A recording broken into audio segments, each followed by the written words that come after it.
We Can Find a Way, İdil presents. In this program of We Can Find a Way, my guest is David Silvera, who will be talking about transformative mediation.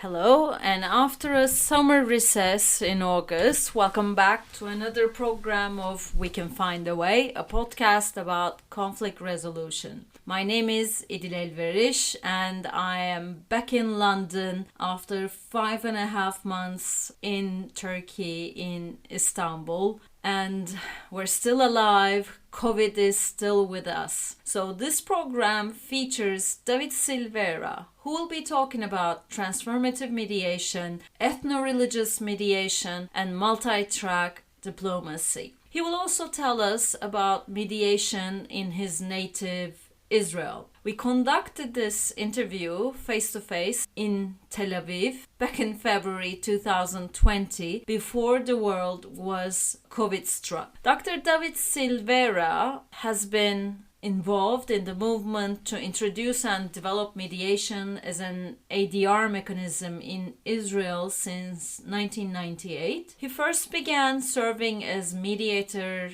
at the court, and today he's mediating both privately and court-appointed. He also served as the editor-in-chief of Israel's mediation portal, Sulha, and is the chairman of the Israeli Chamber of Mediators since 2005. He wrote articles and books about mediation and provided mediation trainings. Dr. Silvera is staff member and lecturer of mediation at the Evans School for Conflict Management and Mediation at Tel Aviv University. He is internationally engaged and works on issues of intercultural tension in Israel. Can you please start with telling us what transformative mediation is? First of all, thank you very much for coming. And transformative mediation is a theory that maintains that when you have a conflict, first step is to better the relationship between the sides that are in conflict, and only after that to deal with the conflict itself. The idea is that if people have good relationship and respect to each other, and they have good communication as a result of that, they will be able to solve their problem by themselves without the help of the third party, which is the mediator. And where does this idea come from? There are several theories in mediation. The origin came from the United States. There are many people who brought the ideas. We have, for example, the pragmatic mediation, which is problem solving. We have the transformative, we have the narrative. So there are all theories. When you do mediation, you don't do it according to theory. Okay. You do it according to the people, and you utilize the theories or some aspect of the theories, including transformative mediation, in order to be able to advance the mediation, to be able to allow the two people in conflict to speak to each other and to decide on the solution that will be for them win-win situation. So if I understand your description correctly, transformative mediation is most appropriate when the relationship of the parties is really broken. They're not really talking to each other, so it doesn't really make much sense to bring them to a table because their relationship has so much deteriorated. Without really repairing measures, they cannot really work on any conflict resolution. Is that the idea? No, that's not the idea. The idea is that when people are in conflict,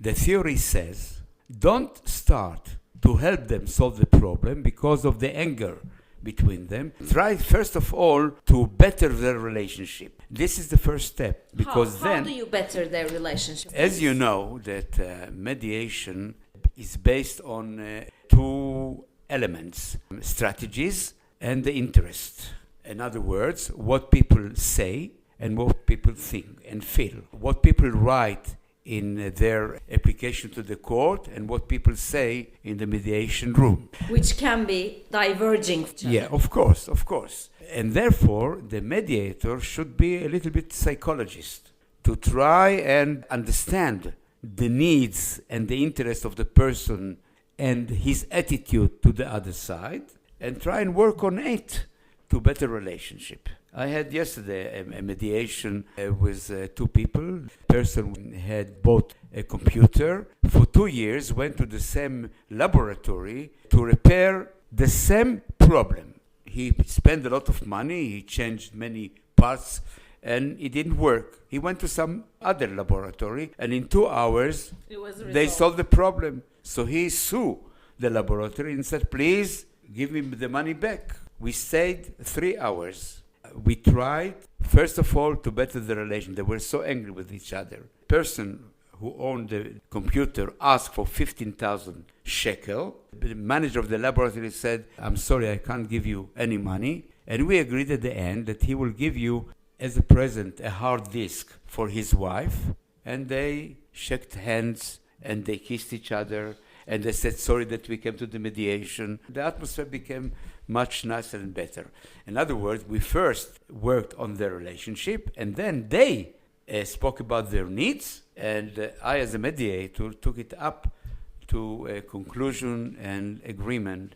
I wanted to start with transformative mediation because I know you're a court-appointed mediator as well, and I see that the practice of court-appointed mediation in Turkey has very much turned into a how much do you want, how much can we agree kind of exercise without really working on the relationships. I mean, I'm not saying everybody is like that, but a majority of the mediations we are hearing is working like that. The mediator neglecting most of the time to work on the relationship of the parties, people feeling frustrated because of that. So can you tell us a little bit more about the court-appointed system here? You raised a very important point because you are speaking not on mediation, but maybe compromising or facilitation or conciliation. That's what the courts like. They like to close files. I don't, although I am appointed by the court, and when I returned a file conflict to the court that I did not solve, I think that the fact that the two sides came to me and spoke about the problem helps the judge to solve the problem. How many times do you get appointed by the court per year, for instance? It depends, but I have many cases because today in Israel there is a law that asks people in conflict that sue with more than 40,000 shekel, that's the new law, they have to see a mediator in order to discuss whether they can solve their problem by talking or they have to have a judgment. So I have quite a lot of cases, and I have a lot of private cases. People that were sent to me by the court and they have another problem, usually they come back to me and say, please, David, we have a small conflict and you assist us. And I am very happy to help them solve their problem privately. Even if you solve the problem privately, the court will give it a verdict, although they did not open any file in the court. Yeah, so basically you're talking about the enforceability of the agreement that is reached in the end. Exactly. Okay. In Israel, you have a mandatory mediation for cases starting from 40,000 shekels. Does that cover all sorts of disputes that involve a monetary compensation? The mediation is not mandatory. Only the meeting with the mediator in order to decide whether the case suitable for mediation, this is possible. Now, the first hour that the mediator in Israel gives to the parties is without payment. Only if they agree to come for mediation, they have to pay the mediator. All sides have to pay the mediator. Let me understand. Basically, it's for free for the parties, but the government then pays the mediator, right, for that 1 hour? They should pay, they don't, and I volunteer, as many others, because we believe in mediation, and by doing so, we are helping mediation to be present in Israel. We hope the Treasury and the government will decide in the future to reimburse mediators who give their time free. Then it's not a box-ticking exercise for mediators.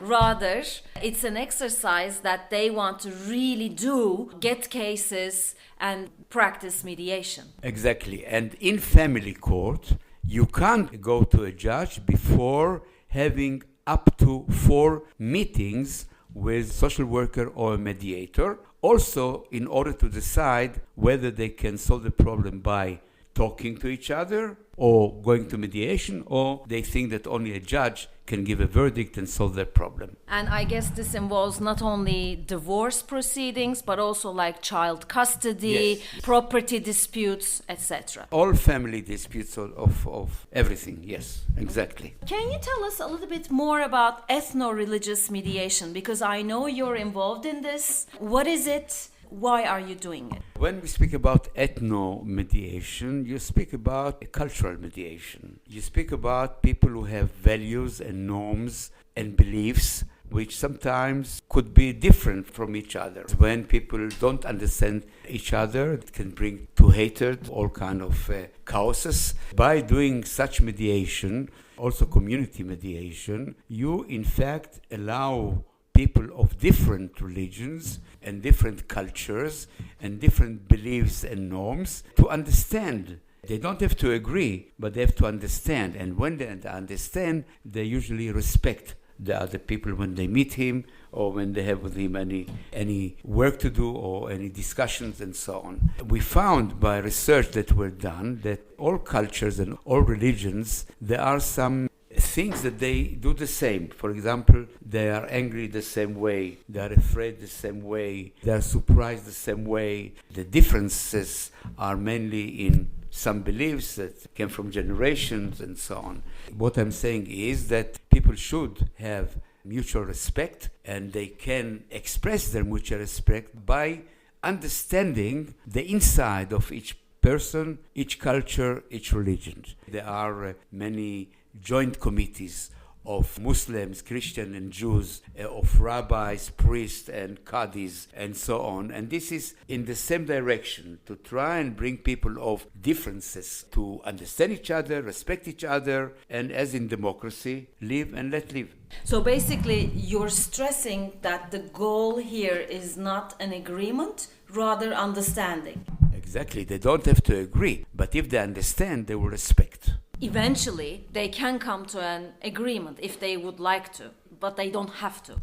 They can come to an agreement not to agree. Why are you doing that kind of mediation? I'm a mediator for about 20 years. I came from the court where I mediated there quite a lot of cases, and at one stage I had to leave the court and be a private person, and I asked myself, what should I do? Mediation is a good idea. I started. I had an intercultural mediation between 2 families, Jews and Arabs, and I really enjoyed it. Later on, I had people from Ethiopia and people from Poland, and I enjoyed it again because I realized that I can bring people together. In Hebrew, we have a word, yachad, which means together. But if you take the abbreviation of yachad, it means when you are together, you always have differences. But the word yachad means when you have a conflict, you can always solve it. Because I don't see a conflict as a bad thing. I would like to empower conflict in order to give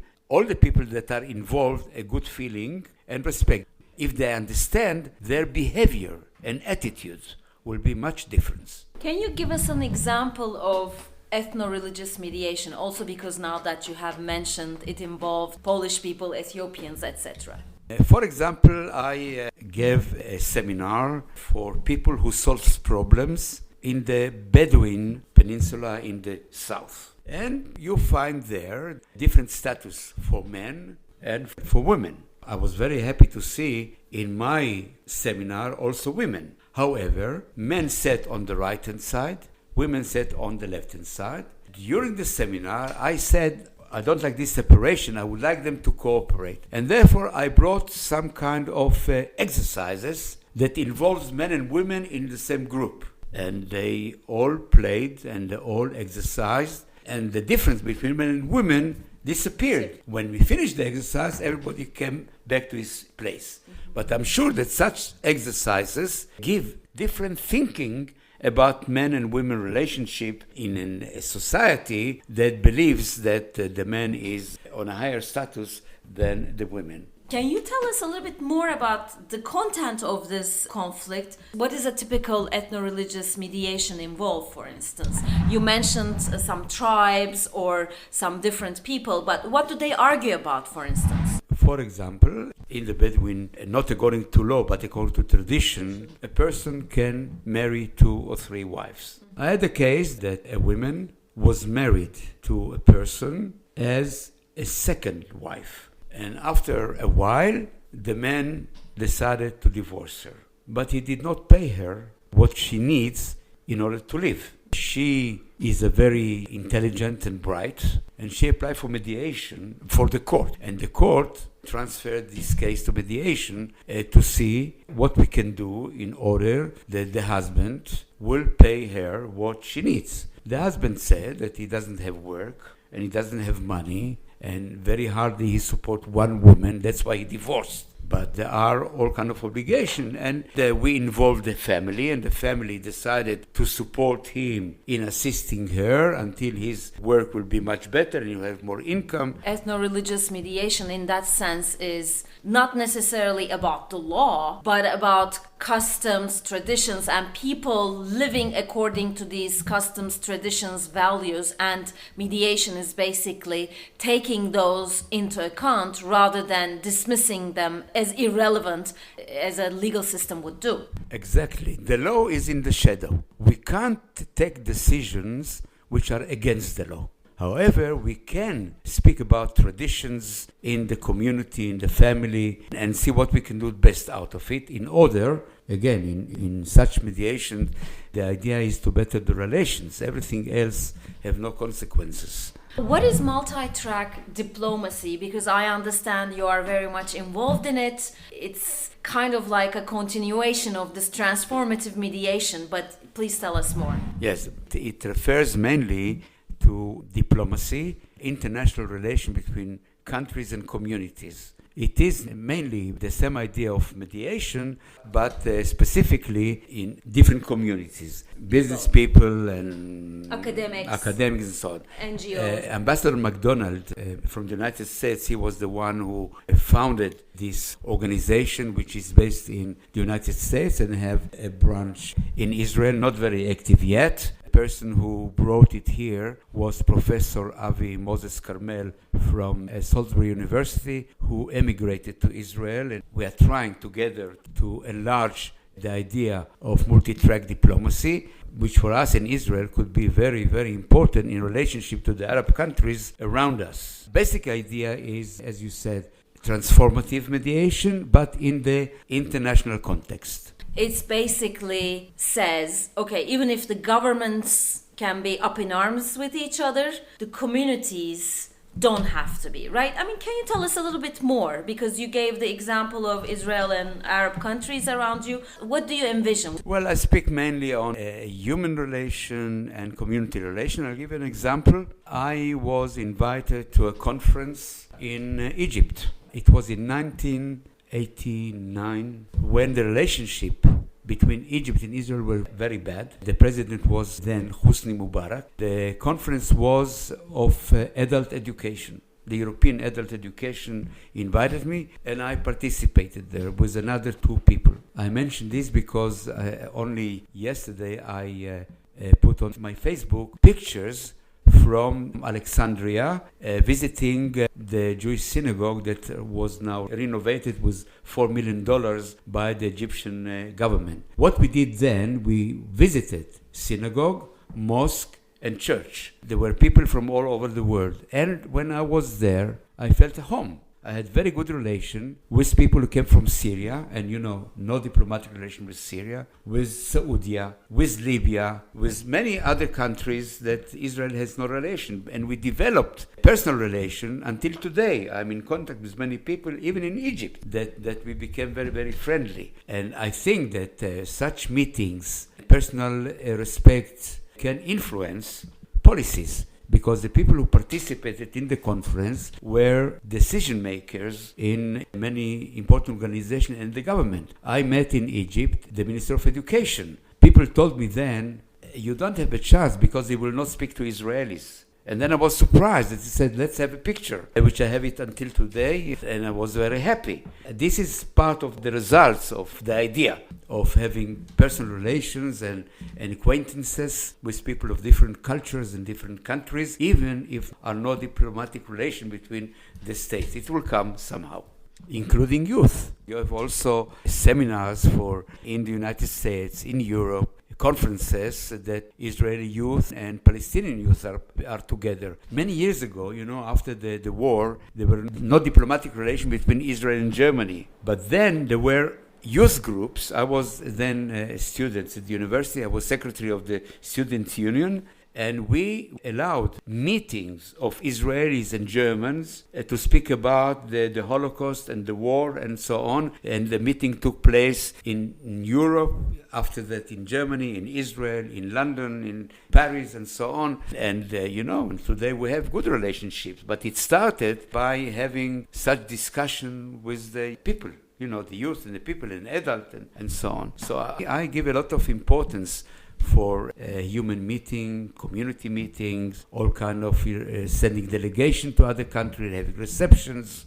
All this really helps very much to create better peace in the world. You have said you're empowering conflict through transformative mediation, and conflict isn't necessarily a bad thing, because I think we have come to see conflict as a menace, as something to be put away with. But actually, if you put away conflict, then there won't be much relationship, or there won't be much politics left either, because conflict is also a growth opportunity, or is there because humans are there. Look, it is impossible to have harmonic relationship in every society, group, family, organization, governments. You have sometimes disharmony, which is good. It's good if it's managed well. If it managed well. And what I'm saying is, if you are finding a disharmony, try to bring it to harmony. How you do it? By good communication. In my new book that I wrote, Mediation Practical Guide, I have a chapter about communication, and I developed a theory based on the philosophy of dialogue, Jewish philosopher Martin Buber, who wrote the book I, Thou. And he says that sometimes you talk to a person, but you think that he is he, not you. You have to have direct communication. Therefore, from disharmony to harmony, you do by good communication. When you have good communication, you have dynamics. The dynamics of the dialogue between two parties bring understanding and respect. I have to make a difference between dialogue between simple people and dialogue between politicians. Politicians, they don't really have communication. They have interest. And when you have clash of interest, they don't really have a dialogue. The simple people, when I visited Istanbul and I went to eat lahmacun, I really liked it, and people were very friendly. I didn't feel anything wrong. I had good dialogue with the people in the street. But when you come to politicians, they have other interests. If you don't find common interests, if you can't give an answer to an interest, you have a conflict. You don't have a dialogue. I speak about real dialogue, and I think that Israeli people and Turkish people can speak to each other, enjoy each other, and understand each other. Can you tell us the regulation about compliance and complaint process and indemnity insurance in Israel? It's very similar to the English system, where the mediator has to do all of these things on its own. Why was such a system adopted? We copied it from the United States. Okay. Because the United States were the first one where they were not happy with the system of justice, and they start this idea of ADR, that mediation is one part of it. For the last 20 years,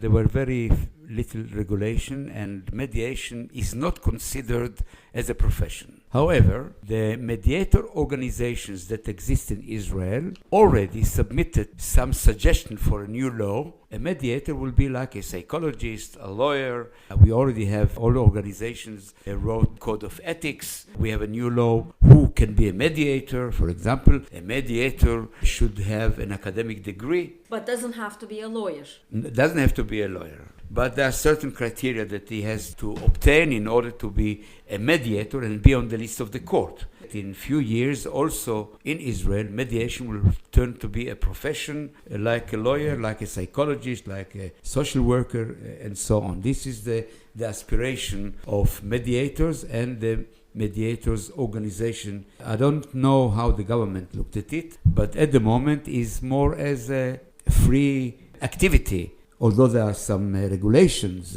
For example, you can't go to family court if you don't give an application to solve the problem by dialogue. In civil court, you have to go to a mediator in order to discuss with him whether the case suitable for mediation or for the court. So this is a process. We have ups and downs. This year we are, I think, in the process of going up because of the new regulation about who can be a mediator. There is going to be a big change. Thank you very much. Is there anything that you would like to add? I would like to thank you first of all for interviewing me. And I call for people to learn more about mediation and to use mediation. We live on a global world. We have to understand each other, assist each other, and live in peace as much as we can. Think global, work local. Thank you so much for allocating your time. Thank you. To summarize the discussions in the program, we talked about transformative mediation and its uses in some areas. Transformative mediation is a newer kind of mediation if we consider evaluative and facilitative kinds, and it is based on empowering parties and recognition of the needs, interests, and values and perspective of each party by the other party. In other words, here the first step is to better the relationship between the parties, and only after that crucial step deal with the conflict itself. I think Dr. Silvera made that very clear. A part of this kind of mediation was also ethnoreligious mediation that he explained that allows people to understand without the need to agree. And another context of transformative mediation is also apparently applied in international relations, and Dr. Silvera explained how the conflict is different for politicians as they do not engage in communication for understanding but for their interests. I thought that was like an interesting difference that he pointed out. Lastly, we compared the court-appointed mediation requirements in Turkey and Israel a little and the regulation of mediation. That's it for this program. I hope you enjoyed it. I'm going to put a picture of me and David Silvera to the Instagram account of We Can Find a Way. I'm also going to have a Turkish translation of the program in the blog of We Can Find a Way. Thanks to Efsane Şimal Yalçın for her translation. I will be also tweeting about this program, so do let me think about your views about it at ialvarez@icloud.com. I'm grateful to Alper Koç, who's the sponsor of We Can Find a Way, and Can Aksoy, who helps me in marketing. Thank you and see you in the next program. We Can Find a Way. İdil presented.